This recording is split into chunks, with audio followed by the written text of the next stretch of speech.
Let's look up on LinkedIn today. Oh.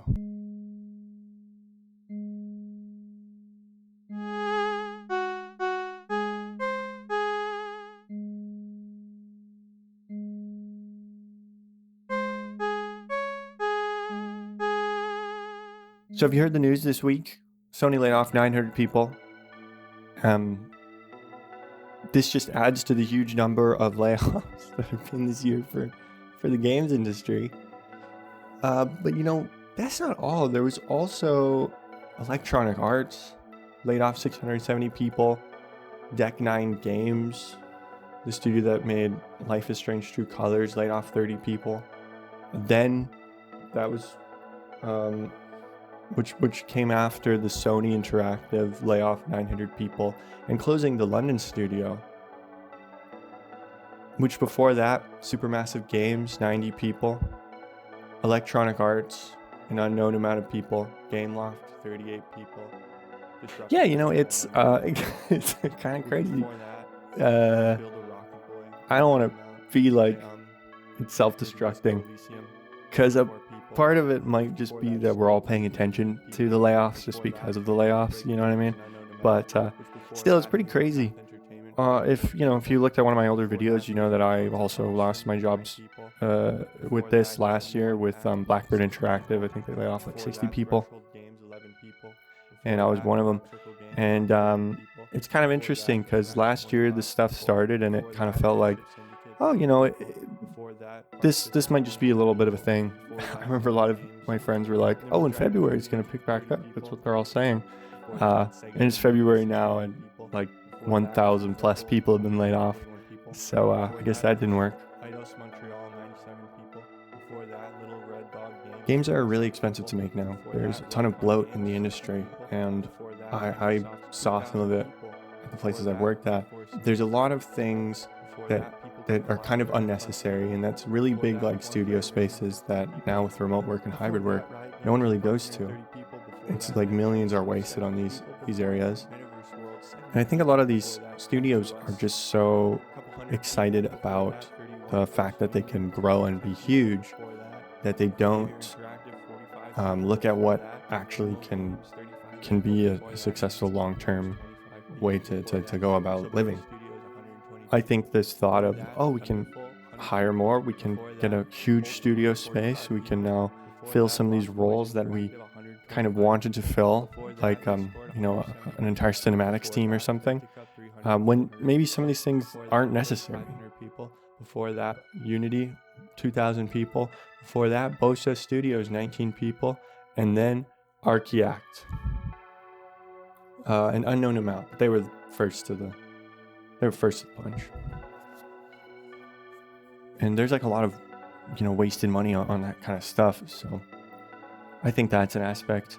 I don't know for sure, but the streaming stuff could be a bit of an issue. I mean, Microsoft, Xbox Game Pass, how that stuff kind of changes the industry. Yeah, I've never been, privy to how that stuff works, but it has changed things in a certain way. I know a lot of studios right now just kind of want to get acquired. That's kind of the dream, is to make a project that people really like and grow to a size that is really appetizing to a larger studio, larger company, and then just kind of get bought out so you don't have to like worry or try as hard. I've seen that a couple times. A couple places I've worked at, it's kind of been the dream, is to just get acquired by a big studio. So I don't know, maybe that's a side of things where people are so focused on just like this whole business aspect and getting money and whatnot, and not focusing on just making good games. That's a strong possibility, I think the best way to look at this stuff is from a video called from a channel called Moon, I think, and it's the go-to video of when people are like, what's going on? I just send them towards that video because I think that video perfectly sums up the issues and stuff. I can only speak from maybe just what I've seen more or less from kind of the inside, sort of. Do I think this will end anytime soon? I don't know. I I can honestly see it running for the rest of the year. I can see going for the rest of the year, and then people kind of slowly building back up. I do think, though, flash forward 5 years, you're going to see a lot of indie games come out for 3, 4, 5 years, because a lot of these people that were laid off can't find work. They're just going to start making their own studios, which I've started working on my own personal project as well. So like, it's something that probably a ton of devs are doing, is just like, screw it, we'll just make our own studio. I've seen a couple posts on LinkedIn where this is the case, where someone's like, I was laid off and the industry's not very inclusive, so I'm just going to go make my own studio. And it was really funny, because you'd think the comment section would maybe rally others to do the same. Like, yeah, you know what, you're right, we can't find jobs, let's all make studios. Or I'm also going to do one, or I'm going to make an indie game. But all the comments were like, do you need a product manager? Please message me. Do you need a VFX artist? Please message me. That sounds awesome. I'm so excited. If ever you need help with this, please. Like, there's all people asking for jobs, which is crazy. And honestly, I've been in a similar position. When I post stuff of the little project I'm working on Twitter and stuff, I've gotten way more messages that ask, hey, do you need help? Do you need music? Do you need another artist? Do you need this or artwork or something? Just let me know. I've gotten more of that.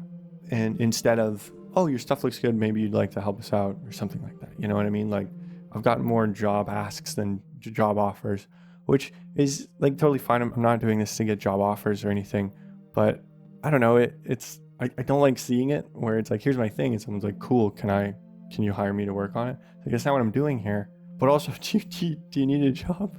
Yeah, and what also sucks too is, well, I think it kind of sucks for most people, but for very skilled, very talented people, this can maybe work out, or even just like companies looking for work. So for instance, I do VFX, but I'm like, low tier, low mid tier, whatever, in terms of my skill level. I'm nowhere near a senior. The Riot Games people got laid off. I've just seen on Twitter like some incredible VFX artists that are there.